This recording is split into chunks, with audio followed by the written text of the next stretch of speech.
Welcome to a special Can't Stop the Growth series, Win Your Mind, Win Your Market, powered by our friends at Chirp. I'm Chad Peterman, and around here, we believe growth starts from the inside out. In this series, we're zeroing in on the one thing that drives everything else, mindset. Because how you think determines how you lead, and how you lead determines how far you will go. We've partnered with the Chirp team, creators of the Win Your Mind, Win Your Market podcast, to bring you real conversations with leaders who've mastered their inner game and turned it into massive momentum.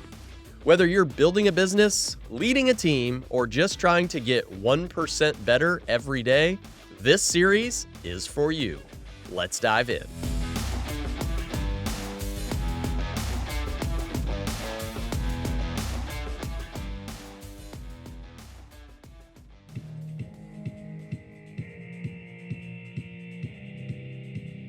Welcome to Win Your Mind, Win Your Market, the podcast where we dive deep into the mindset that drives business success.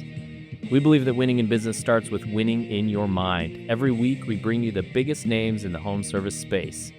Industry leaders, entrepreneurs, and innovators who share their insights on how a winning mindset has shaped their journey to success. Get ready to explore the strategies, habits, and mental frameworks that can help you not only excel in your business, but dominate your market. Whether you're just starting out or looking to take your business to the next level, this podcast is your go-to resource for mastering the mental game of business. I'm Ryan Fenn with Justin Judd. Let's get started, because when you win your mind, you win your market. Hey everybody, Ryan here. Thank you so much for joining us for another episode of the Win Your Mind, Win Your Market podcast. With me, as always, the purveyor of all wisdom pertaining to prosperity, the autocrat of automation, Justin Judd is with me today. And with us as well, very excited to have in the studio. Actually, this is cool because when Chad's brand came out from Dan Antonelli, this has been a couple of years now, right? This will be our second year. Yeah. When it came out, that's when I knew Dan Antonelli was the master of branding. And this was the one that was just like, for me, just like, oh, I love this brand. It's so cool. The colors, for whatever reason, just really grabbed my attention, and I've been following Chad ever since. So Chad is the owner of Hummingbird it's in Syracuse, New York, right? Very successful HVAC company. He has just an amazing story of perseverance and overcoming some pretty crazy trials in his life. We're going to dive into those things. But Chad, thank you so much for being on the podcast today, man. Appreciate it. Appreciate you guys. Yeah, we're excited. Where did the Hummingbird come from? So, it was Dan. So my last name was 24/7 HVAC. And the reason I named it that was I was working probably 15 years ago with a buddy of mine, and his head, installer service tech. And I was kind of learning the trade. I had a couple pieces of property, and one of my furnaces went, and I'd gotten some trouble before that. And my father was always like, you got to have a trade. And I'm just like, I was sitting in trouble. And I'm like, what am I going to do? I got to do something. I was like, I should go to a vocational school. I should go for HVAC, because I had fixed my furnace prior to that myself with YouTube. And I was like, oh, that was cool. That felt good to make that work when it wasn't. And I was like, I should do that. So I got out of the trouble I was in, and I ended up having my buddy come over, and he was like, you need a new furnace. So I was like, oh, I'll help you with it. So I was helping him removing it and stuff. And I was telling him I was going to go to BOCES, and he was like, you should just come work for me and Fred, and we'll train you and whatnot, and give me some free labor. And after I wouldn't let them carry nothing. I was just a beast. I just, catered to them immensely. And then I couldn't make it one day, and he's like, dude, I need you on this job. It's big. I'll pay you like $15 an hour. And I was like, man, I'd never really gotten, or I think it was $20 an hour. I'm like, I never really made $20 an hour. I think I was making 16 when I was driving the garbage truck for the city of Syracuse doing the garbage. And then I had my own business. And then after that, I'd never really had a job. So I was like, oh, $20 an hour. That's like 40 grand a year. That's awesome. So I was doing that. And then we had a job one night, and it was like, emergency. And they charged a really nice amount for it to get out there at 11 o'clock at night, open up the supply house, get everything. And that night I was like, I should make a business name and advertise 24/7 so I can get work after hours. So I came up with this name 24SEVEN HVAC. And I just started marketing myself. And then I would bring these guys to my own calls and we would just split everything. They'd help me sell the furnace. We'd install it. We'd split it. And it just started snowballing to where the kid was like, look, dude, he was like, you're starting to get so much work. I had to pump it into my work. He was like, you should find your own Fred. And Fred was like, Dom didn't really know how to do stuff. He was more the sales guy. And Fred was the knowledge. So I stuck to Fred like glue. And then I knew this kid, his brother, the guy whose company I worked for, his brother was doing it. So I was like, all right, I'm gonna bring your brother on. Me and him started doing it. And this kid taught me a lot of what to do. And, just like a lot of things I wanted to do when I worked on, a lot of things I didn't want to do. And, a few years from there, we brought on a really high level service tech and I started really learning more service. And I learned a lot of metal and install from the new guy that I had, plus the service guy. And then, I had the vision that I always wanted to use this business to save people because I knew it was saving my life and saving my family's life. And it just snowballed to where I ended up, really got some lettered vans and started making it look real. And then COVID hit and we came out of COVID. Everyone had COVID money and nobody was saying yes. So I was able to start really hiring some guys and really starting to learn how to manage guys and the money and keep them moving and keep them going. And then, I was following Gene Slade. I'll give him a plug.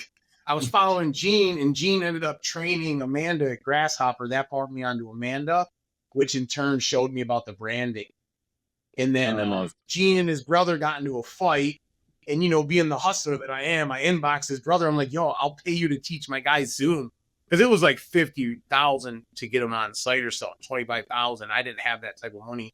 So I'm like, dude, I'll pay you if you want to just give me Zoom training on how to sell and get my guys better at selling. So I was doing that.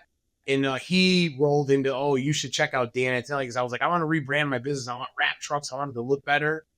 And I hated the name 24/7, honestly, but I was afraid to change the name because I had acquired a bunch of real estate through these maybe 10 years of running my own business. I acquired a bunch of real estate. I had children. And my life was changing, obviously. And I'm just like, and I was a slave to the name 24/7. I didn't care if I was at a funeral, if I was at the altar getting married, if you called, I'm like, I got to go. Guys, we wouldn't eat without this. I got to go. I jumped in the truck and I left and I slaved to that name forever. And then, it got harder and harder to really, stick to. Like, I would try to talk people off the edge. It's 11 o'clock. I most likely ain't going to have the part. I can come bring you a space heater. I'll be back into the learning. Or, we got space heaters. Just come first thing in the morning. So I slowly was trying to backpedal out of it, And then I got to Dan, and I'm like, Dan, what do you think of this name? I created this name, this logo. I did it all myself. And he's like, yeah, I can tell. Yeah. He's like, that's Dan for you. Yeah. I'm like, give me the truth. I love it cold and hard. I don't want to waste no time. Just give it to me raw.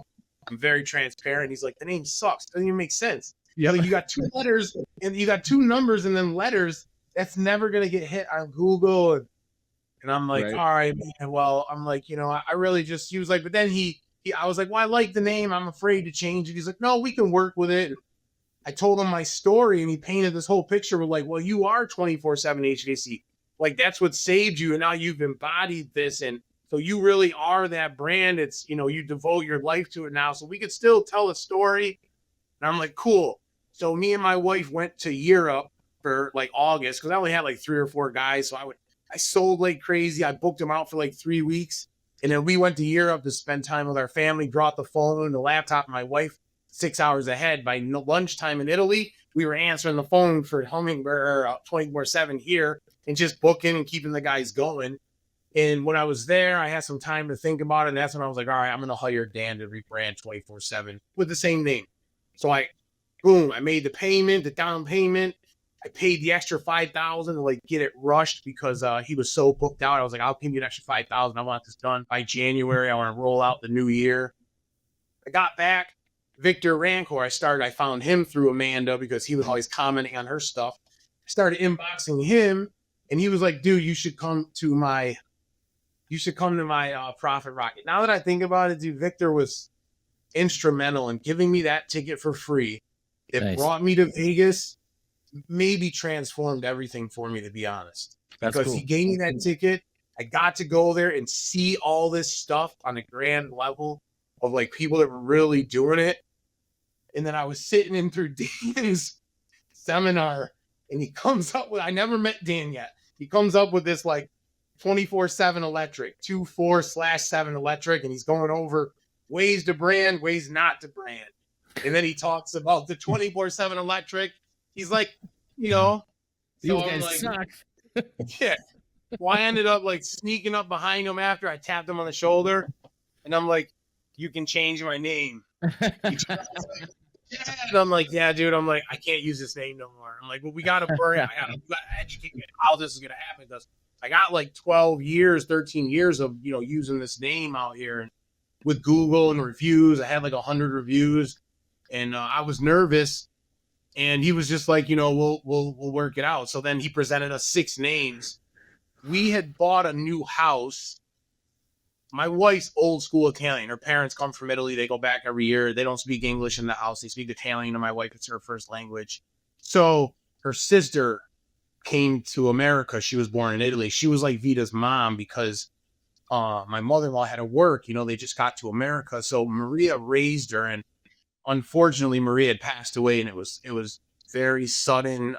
She had an issue like diabetic or something. We're really unsure what happened, but she passed away, and it was tragic to us. It was devastating to us for a long time. It took years to really get over it.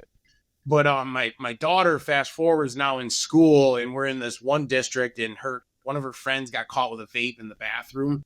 And, my wife freaked out, and she's never, we lived in a development, and out this side of the development was her mom's house, and out this side was her sister's. So, and, they're tight.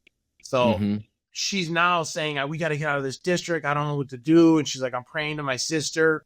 I'm really looking for some signs. I just don't know what to do. I'm scared to keep her in this district. I want out. And just coincidental, a friend comes to me, and I just bought a big dog, Mastiff. He's 120 pounds now. But my buddy comes to me. He's like, dude, he was like, there's this house in Beeville. I'm going to sell the guy's cars. The guy is sick. He's going to pass away. He has cancer, and he wants to sell this house. It's got a whole pole barn, 10 acres. It's in Baldwinville School District, which I tried to live there prior, and my wife just kept saying no. And when I found a house near her parents, she was like, this is the one, So we'd wasted like a year of looking for houses through Beeville, and nothing ever she liked.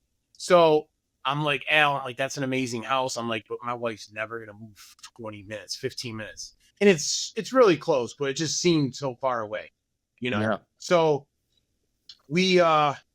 I go, listen, put John in a group text with you and my wife, and let her figure this out. And so they're going back and forth. The grounds are beautiful. The guy was like, he had cancer. He had his own business.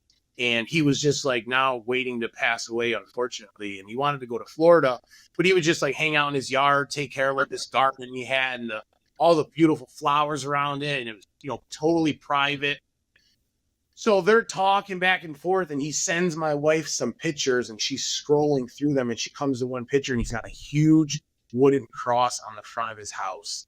And my wife was just like, oh, this is it. This is the house we got to go to. Really? And, like it's a sign from my sister. And but we brought my mother-in-law and father-in-law. We all went there. And before that, because my sister passed away, they had the whole synonymous thing with the birds and the cardinals. And just so happened, John had this whole beautiful bird watching thing in his backyard.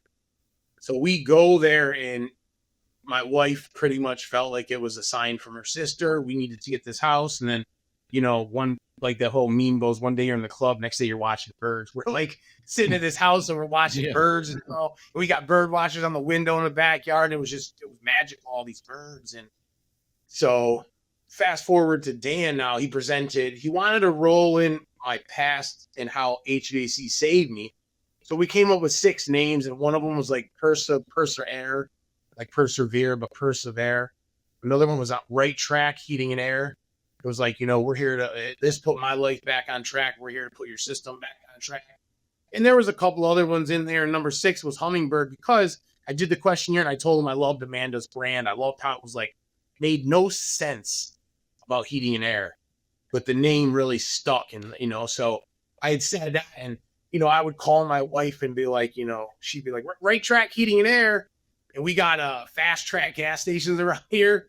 And I'm just like, it was like the locomotive guy coming around. I'm just like, I feel like it's a gas station. I'm just like, so then we liked another one and we kind of stuck on them. And then just one day I woke up and I was just like, I think I like Hummingbird. I'm like, start doing Hummingbird.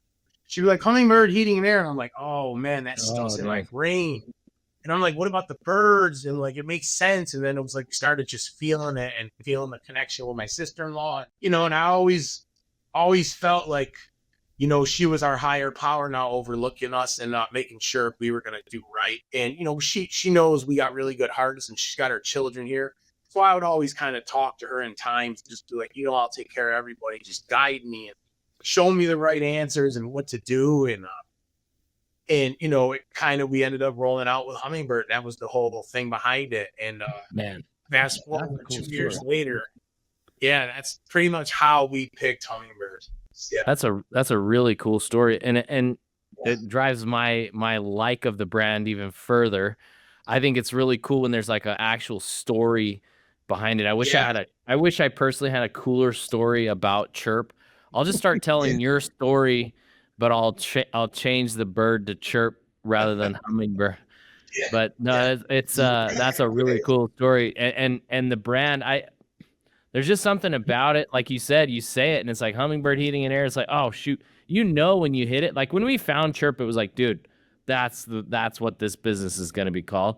And you knew it too. And those other ones, you heard those, like, yeah, okay. You're trying to sell yourself on why you should have those brands. And it's funny how you were emotionally attached to 24, not just emotionally attached to 24/7, but also you have like all these like logistical or like administrative things you have to do to change the name, like right where you have to, I got real estate in that name and I got all this stuff. And it's funny how many times in business we hold ourselves back subconsciously based on these weird attachments we have to certain things, when it's like, man, is this good for the business or not? It's how we should be asking the question, right? But like there's so many things where like we emotionally are attached, and it's like I remember having a guy like in his business, he had this great software, this other software owner that I knew, and he was like, he was all burned out about it, but the software itself was really good. And I just remember thinking, like, why can't you just like forget about the baggage and take your product and move forward? And it was like he had all these emotional blocks.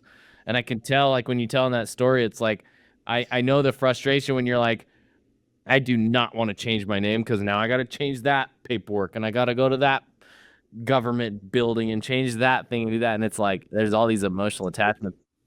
I had researched Dan for a long time, and then I had researched all the different brands that were coming up. And then once we did it, it was probably a 7-8 month process of Dan designing and getting it all done. We worked out maybe 4 or 6 months, and then March 5 months. And then, we changed it all, but then there was so much other stuff you had to do that, there was times where like I was just maxed out, like, breakdown point where I'm just like, oh, we have to do that. Oh, we have to do that.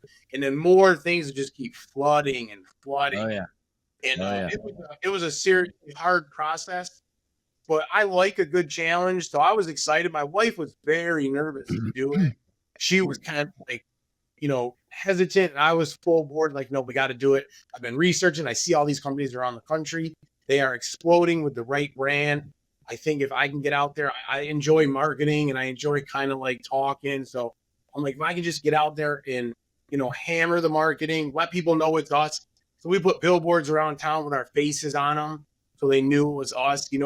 I've been in this town. It's a small town, and I've definitely, been around. So a lot of people know me in this town. So I was like, all we got to do is get our faces up and we should be good. And we were around 88, I think, 900 that year that we signed with Dan and finished. And then 3 months later, we came out with our brand. So we spent 3 months as 24/7. End of March, we came out and we closed out 2.3 that year. So we went from 888 to 2.3 in like, 8 months, 9 months.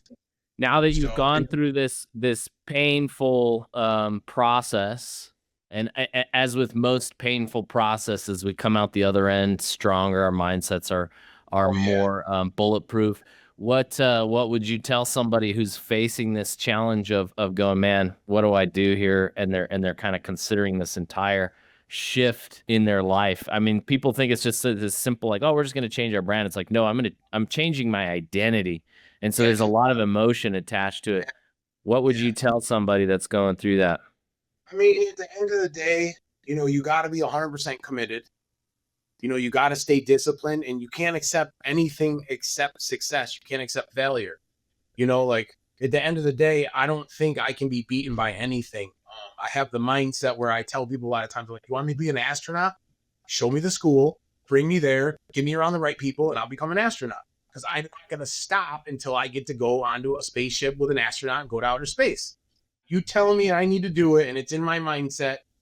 You're just, you know what I mean? I am like Dana says, White, don't bet against me because I like it. Yeah.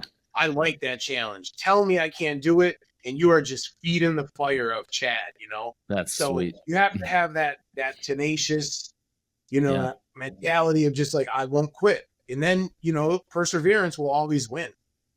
You know what I mean? It's the failure that loses. It's the decision to quit. So it's like, it might not be this year. It might be 2 years. I did just talk to a guy who rebranded, and he kind of dropped down and lost business, and he's still kicking. So if he would have quit, he lost. Yeah. Maybe he sunk a little bit, but if he keeps going, maybe year 3 is where he explodes back to where he was and passes it. So it's about not quitting and staying motivated and disciplined. Is really what I think. Anybody can do it if you can tap into those, those feelings and emotions and put them to work for you. Chad, you have a reputation of having an iron, bulletproof mindset. You do, I see your stuff on Facebook, and people know you as being, really just a really strong force in the industry. I want to ask you, and I kind of want to guide this over to have Justin kind of guide this conversation, because I know that it wasn't always this way. You didn't always have this mindset. And I think Justin's more equipped to handle this side of the conversation because him and you have similar backgrounds. But Justin, I'd like you to take it from here and ask Chad to go into, some of that background that's got him to the mindset he's at. Yeah. It's interesting to hear you talk about your mindset because I can relate to it so much.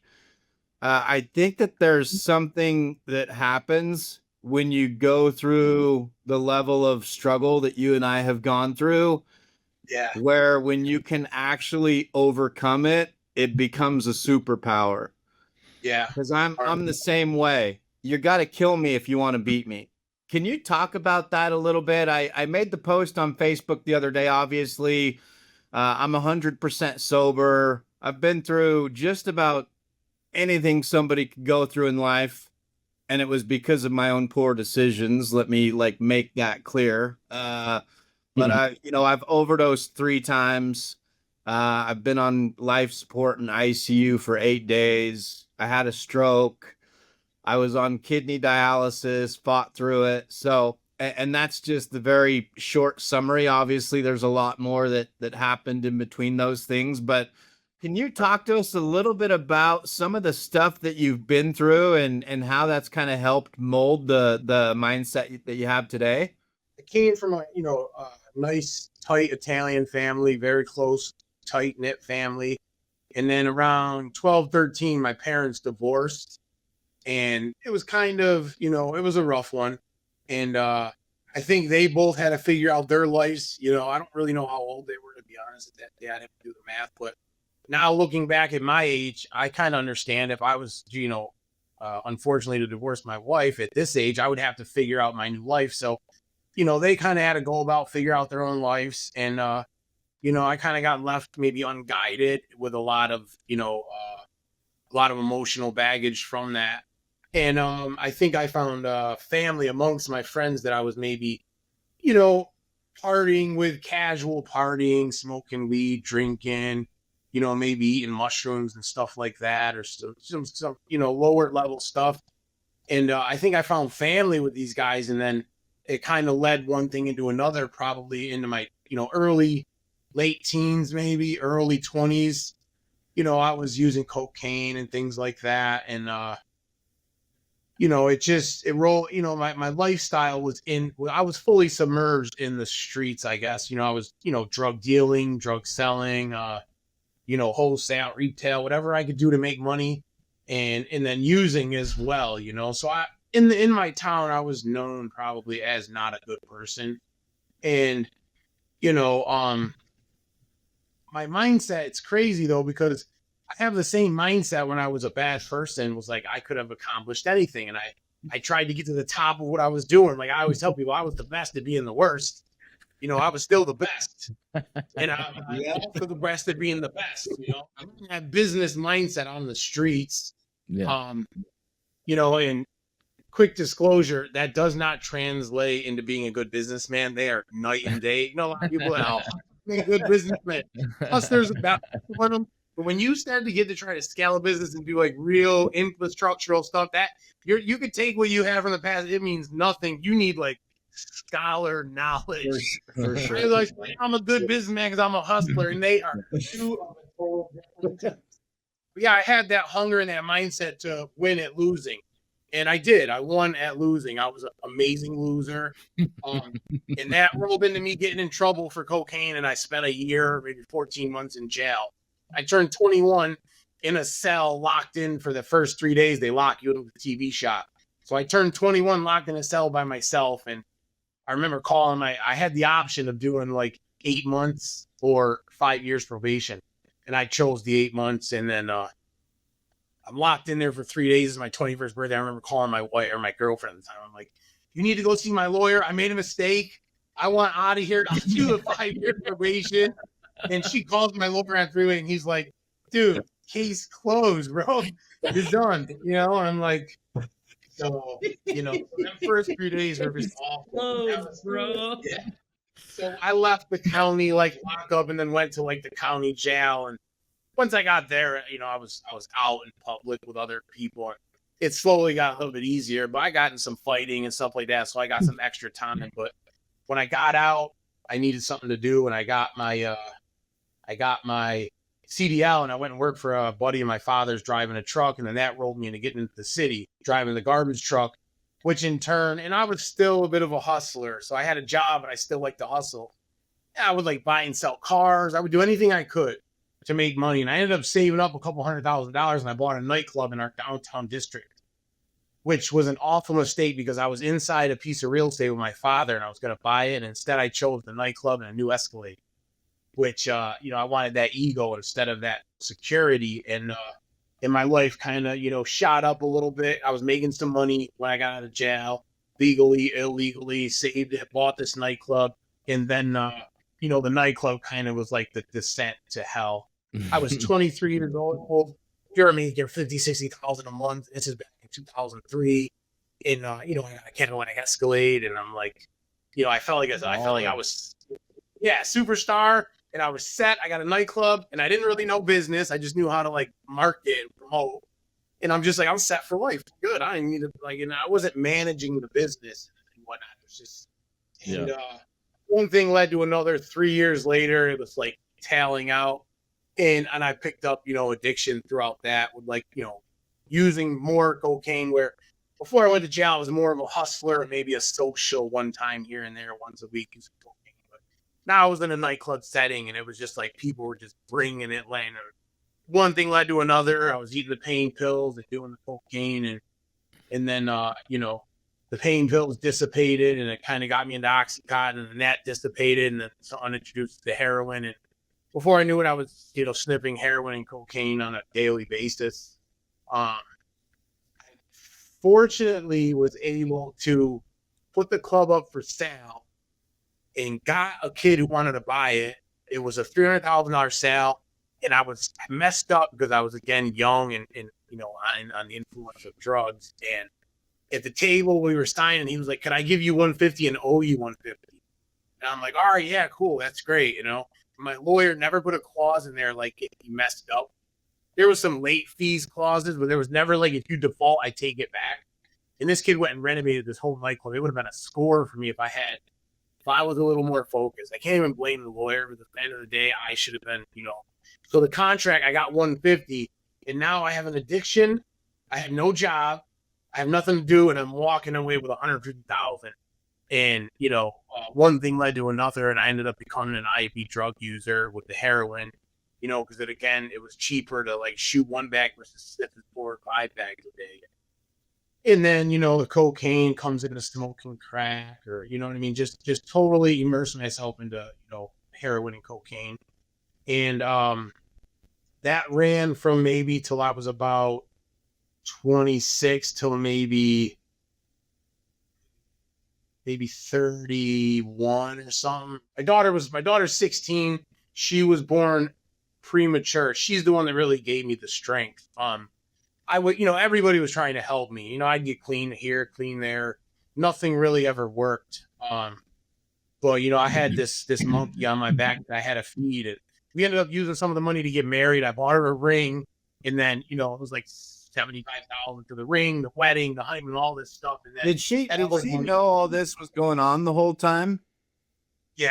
And she just kind of saw something else in you, so she decided to stick by it. We first dated in the 4th grade, and then we separated, and then got back together in 11th grade. I'd always talked to her all the summers, and I always tried to be with her, but never. And then 11th grade, I kind of got her back. And, she rode this good high with me, and I think that's what kept her, hoping to, get me clean, to get me back to that high, because I think she did see the potential in me, maybe more than I even saw.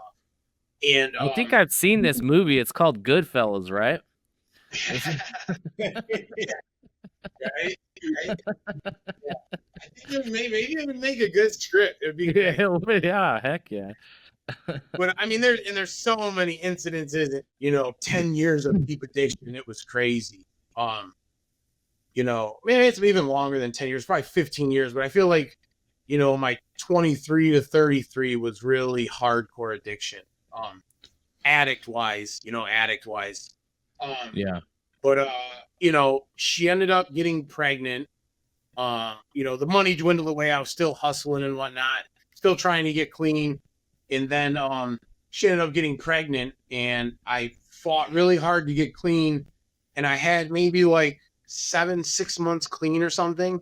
And then we had a real traumatic family incident where my niece and nephew, there was a fire in the house. My cousin's children who were with the mother, and the mother and her boyfriend were fucked up. And the house caught on fire, and 2 of the kids out of the 3, ended up not making it out, and it put us into an awful state. And so me and my wife went down to Florida with my cousins, and when we got back, we had a memorial or something was going on, and the kid that was in the house, his girlfriend died, the mother died, and their 2 children died. And this kid, Sean and Mia, these 2 made it out. And Mia was like, she's still in my life today. She's my niece. Sean was a kid that I knew from the streets, hustler. Yeah. A lot of questions came arise because he was moving vehicles and moving stuff out of the house before he got everybody out. So he was calling me, crying, and wanted to talk to me. So I went to meet him. And he was like, I remember he was smoking mint leaves and embalming fluid. And he was like, what's your job of choice? And he's in the front seat, and he's like, tell him, trying to profess to me what happened. And I'm like, I used to use heroin. And he handed me a bag like this. And I'm like, oh, man. And I took it and I put it away. And then a week later, my wife goes into premature labor, and my daughter's born at 25 weeks. And it was just all the trauma and whatnot. So we're in the hospital, and they're telling us all this crazy stuff. She's going to get rushed out. You ain't going to see her. We got to bring her to Crouch Hospital where they can take intensive babies. This weight's very, her weight was 1 pound, 9 ounces. And I remember leaving the hospital, and I just went right to my house. I knew where the bag was. And then I just started self-medicating again. My wife stayed in the hospital with my daughter for 72 days. When she came home, she was on a heart monitor and oxygen, and her heart would stop beating, so you'd have to stimulate her. And my wife was just frantic, and we couldn't have nobody in the house with us. So I self-medicated, and I just handled it. I would feed her. I would stay up all night. Her heart would stop. I'd stimulate her. Her heart would come back on. And I was trying to become a nurse all while doing that. So I would I would feed her, get her all ready, change her, and then I'm like, all right, Vita, I'm going to this college courses at OCC to take some classes, and I'm using heroin in the bathroom while I'm like back in class, and I'm IV using it, and then I'm in class one day, and we're learning like all the Perry words, or like all the root words, and like all these medical terms and what they mean. And I remember the lady said something about when you get your license for, and I was like, I raised my hand. I was like, "Can you have a felony to get your medical license when you want to be a nurse?" Asking She's for like, a "Oh, no." friend. Asking for Yeah. a friend. I stood up and I was like, I have a felony. I'm like, I can't do this. I walked out, went back home, and I forget, it was maybe 1 year we were at the house, and I was, I just still hustling and still using drugs and doing what I got to do to survive, take care of my daughter. And then we go to the doctor. They took the heart monitor off. They took the oxygen off for my daughter. And my wife was like, thank you. And she left and went to her mom. And she was like, I'm out. I'm done. Now she had something. For before, I don't think we had any kids. So she, fought to save me. And now she had this child. And she's like, piss off, bro. Figure your life out. I'm out. And she went and lived at her mom's. And I ended up fighting, and I got clean. I took Suboxone for like 3 or 4 days. I took some Xanax bars, and I slept through it. And this was maybe my 100th, 200th time trying to get clean. I don't know. It's nothing worked. And my wife, I remember sending some texts to her where I'm just like, I can't do this anymore. I'm like, I'm done. And I remember just filling the syringe with, enough that I thought would maybe just, I don't even know if I was really trying to kill myself. Maybe I wanted sympathy, but I know I just, I took a shot, and I had been up for a couple of days too, and all of a sudden I remember they broke in my house and woke me up, and she thought I, maybe died or something. And she's like, you're coming to my mom's with me. You're out of here. You're coming to my mom's. Brought me to her mom's. And that's where I started. I took the Suboxones and I took the Xanaxes, and I slept. And I slept for like 3 days. I remember waking up, and my wife was at work. Are you at work? My wife was not home. And my mother-in-law comes up, and she's like an Italian saint, and I'm just like, I don't feel good. I got to go. I want to leave. And I remember walking out of the bedroom, and she's like, don't leave, Chad, broken English. And I stopped, and I sat on her steps going to the first floor landing. It was like a split ranch. And I remember she started praying over me, choked up. But she started praying over me, and I felt this warmth come from her hands, dude. And I just was like, I turned around, I went upstairs, took a couple more Xanax, went to sleep. And I woke up 2 days later, I think, and I didn't feel sick no more. It was insane. And that was pretty much it. That was it. I never turned back after all that. I might have, I wasn't 100% bone sober, but I was never a heroin addict, cocaine addict. I was still I was big in the hippie scene, Grateful Dead, Fish, a lot of that. So I would still go to concerts, occasionally hang out with friends, and still a social party.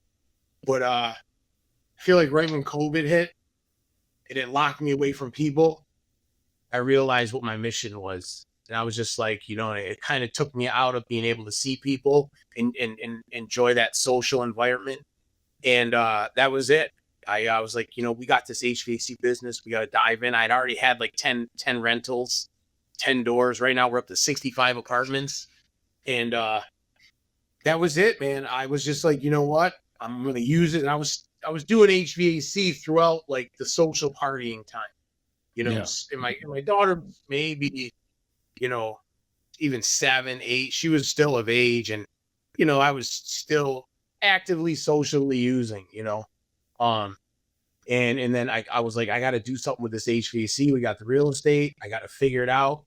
And we came out of COVID, and that was it. I was done. I totally, was sober after COVID, going into COVID.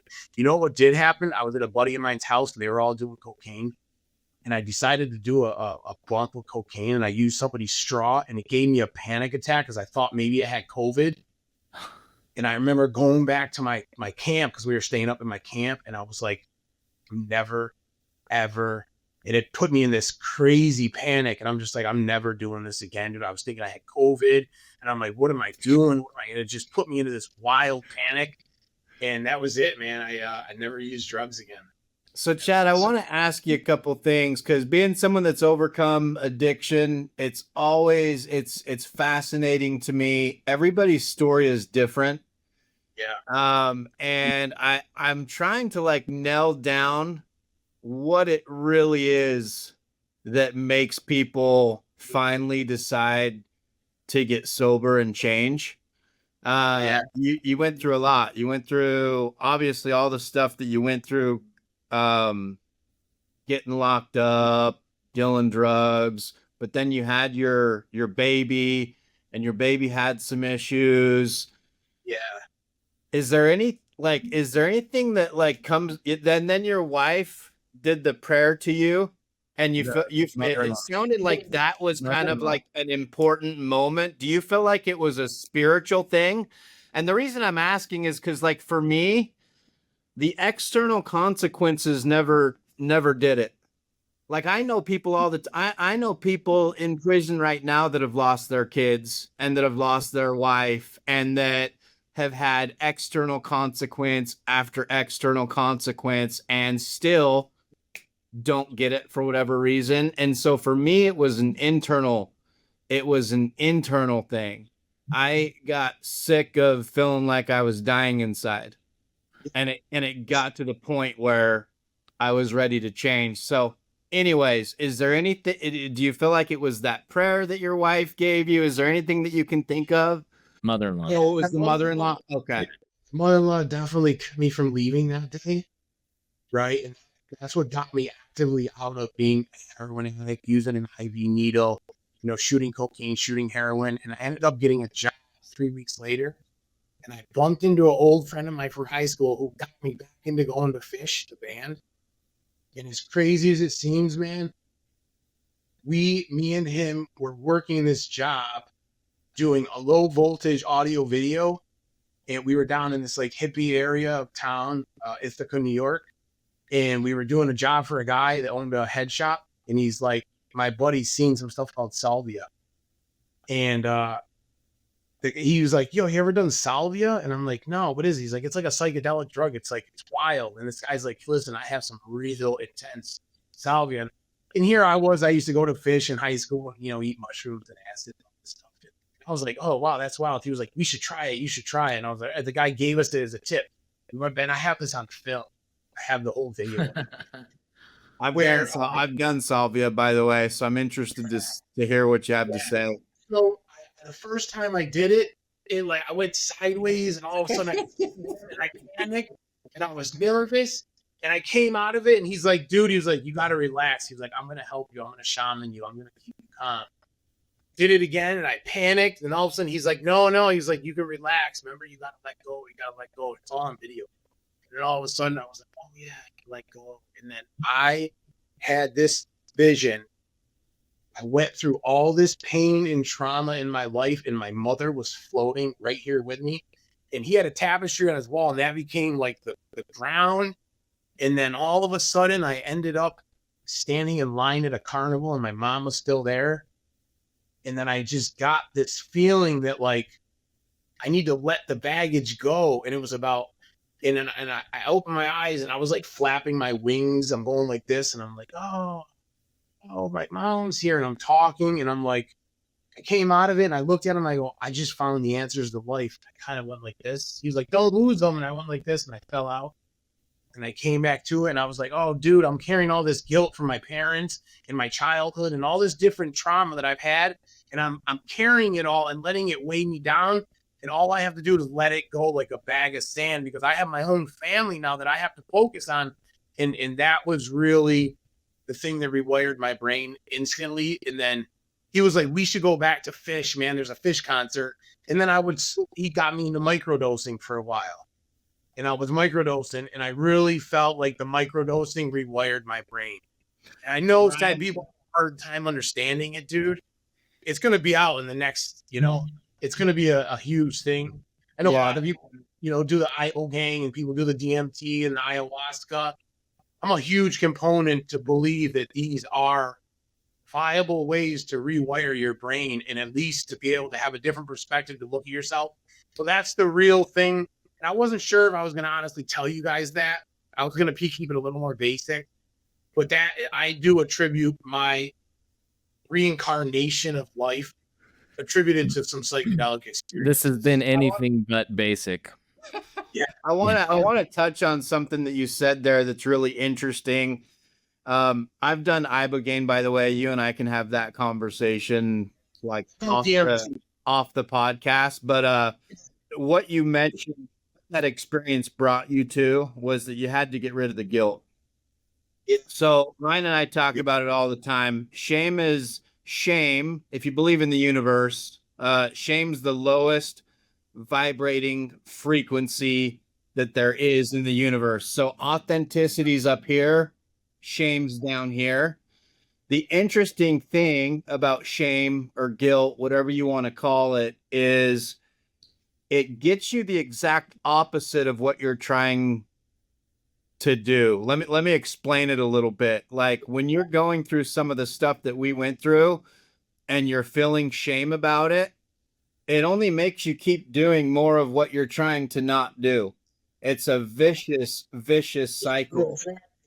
You're attracting it, and you're feeling like shit about everything that you're doing. And because you're feeling like shit about everything you're doing, you want to numb those feelings of feeling like shit. So you keep doing what you don't want to do. The reason I think that's interesting is when I got sober, I went to a meeting and a guy was talking at that meeting and he said, listen, if any of you guys ever want to have a real chance at staying sober, you have to forgive yourself right here, right now, for everything.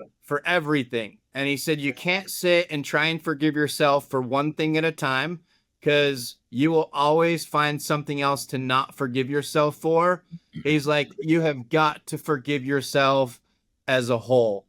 And I did it right then and there. And it was life-changing, dude, because I had been carrying this like load of shame for so long. And for whatever reason, I didn't realize that shame was keeping me trapped, and like actually a huge reason of why I kept doing the things that I wasn't wanting to do. You know, I went from being a business owner in town and people kind of respecting me to now people looking at me as I was an addict. Yeah. Even the shame that haunted me. And a lot of times I attribute the way I market myself and my comeback to like when Facebook was first out and I was now healthier. I wasn't totally sober, but I was not a drug addict. I was more looked at as like, oh, he parties, but he's not a drug addict no more.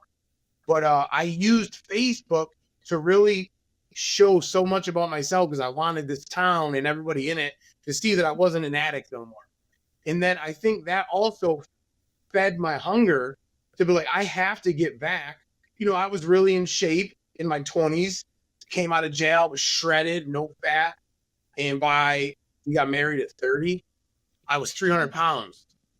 So I always tell people when I'm using drugs, I'm fat because I'm lazy. When I'm sober, you know I'm healthy. If I look healthy and I'm thin, you know I'm healthy. If you see me getting chunky, that's because my mindset's going. So I used like this fuel. I had to get all these things back that I had before. I had to get a business back. You know, I had to get my body back. I had to get all these things back. And I was going to use Facebook to really let people see me. And I just started being so exploiting myself on Facebook. So if people could see that I was not the old Chad no more. And a lot of times I say like, that's what made me such a good marketer, because I just want to show people like, this is the me now. And I'm never going to miss a day because I'm never going to let you think that I might be slipping. And I utilize Facebook to just be like, I'm here every morning. I'm still the same guy. It's never going to change. And, you know, and that's kind of fed me, and I'd probably be an addict to Facebook and sharing all my stuff. That's so incredible. Justin, we talked about this yesterday. Every single person we've talked to and that we talked to in business, you can look at them and think, oh, he's always had it together from where they're at. And it's like every single one of them has a story. And it's like every time, like even like we had like Al Levy, if you know who Al Levy is, he's a beanpole, he's super thin. He's like, oh, I was overweight. I'm like, what?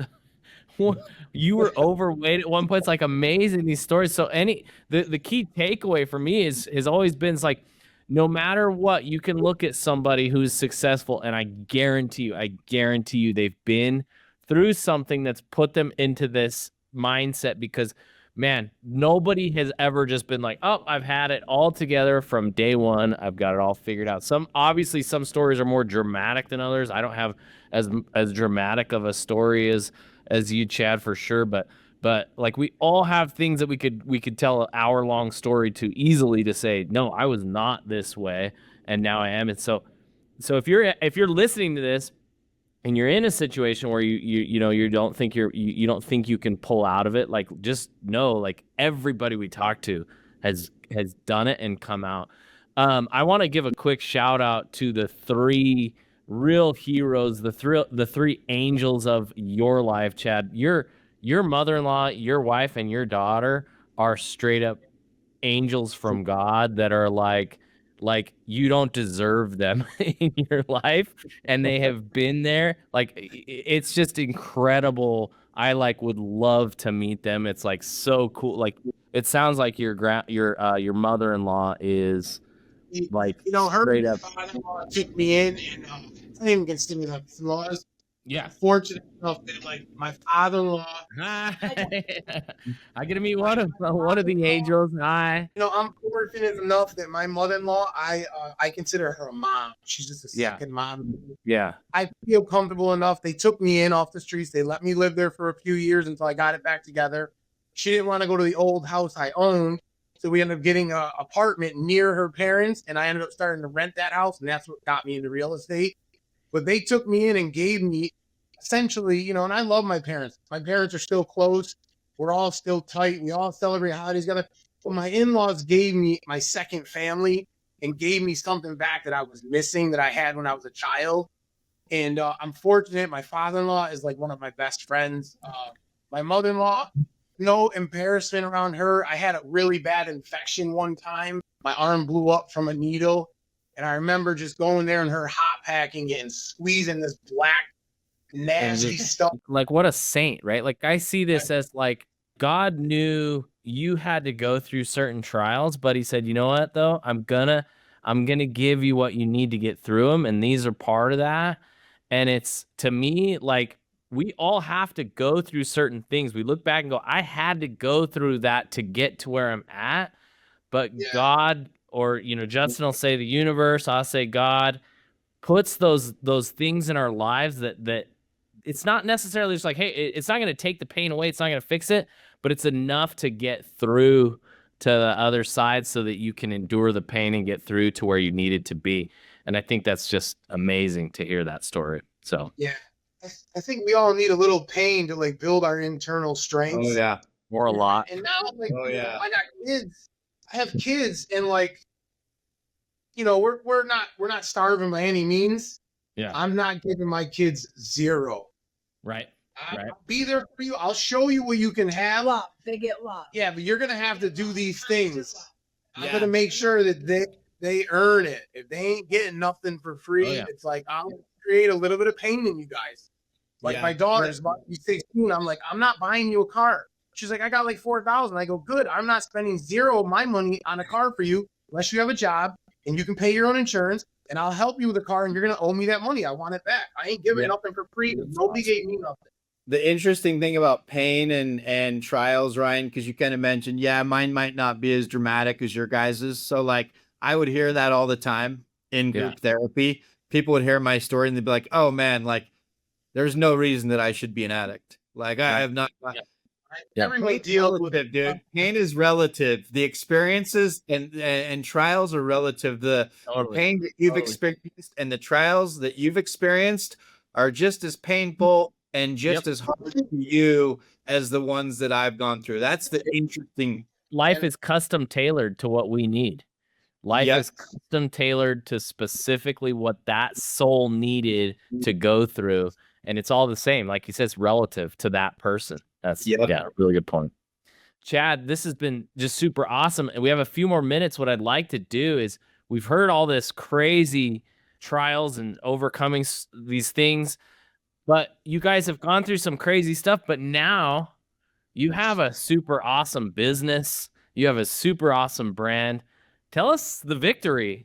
Tell us a little bit about your business, what you've overcome, and show what really can happen, and then let's close it out. We decided to scale it. We didn't know what we were doing, and that was a whole other level of Nobody knows what they're doing.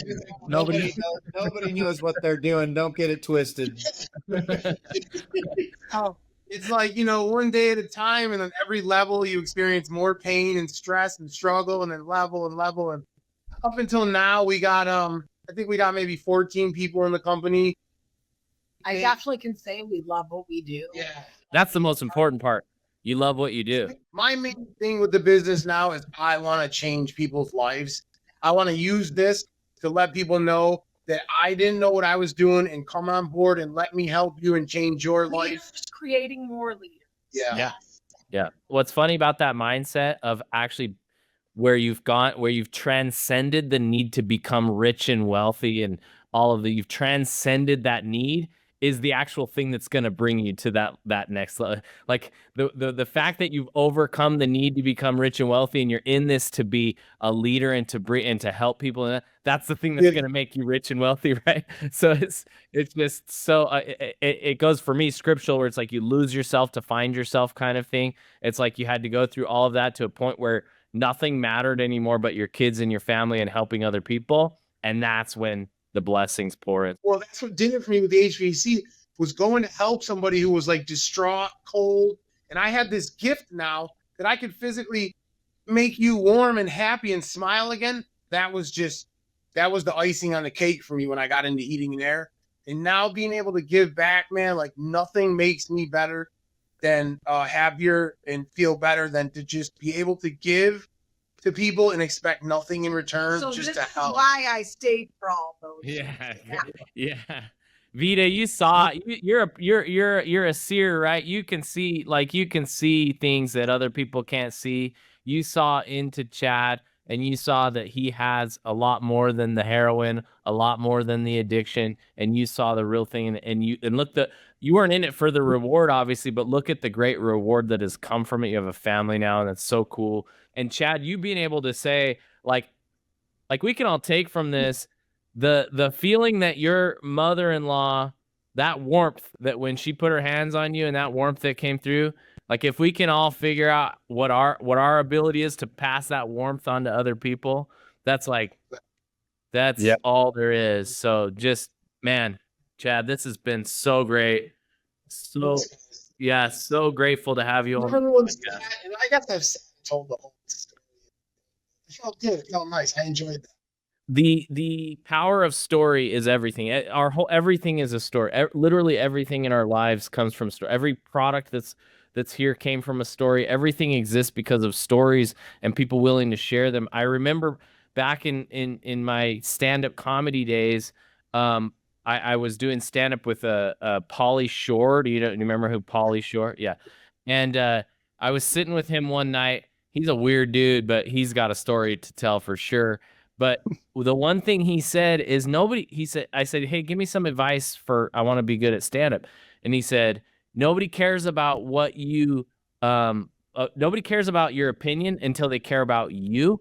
And the only way they can care about you is if you tell your story, because the only thing you have in this world that's unique is your own story. That's the only thing you have. And so the power behind your story, I mean, you should not be afraid ever to share that, because that's going to give you power in this world for good, to take you to levels you never thought possible, because people will connect with you on an authentic level, and everything that you do, it'll mean more to them, and they'll want to be part of it. They'll want to be part of your story. Well, listen, this has been so inspiring and so amazing, and I'm just so happy to have you guys. I would love to come out and meet you guys in person at some point. I'm guessing, I don't mean to be stereotypical, but I'm guessing that your mother-in-law cooks some pretty good food. All right. I'll go out there with you then. I wanted to. Trust me, I tried. We'd love to come out and All right. Thank you, and thank you everybody for listening to another episode of Win Your Mind, Win Your Market. We'll see you on the next one. Have a great day. We'll see you. Thanks.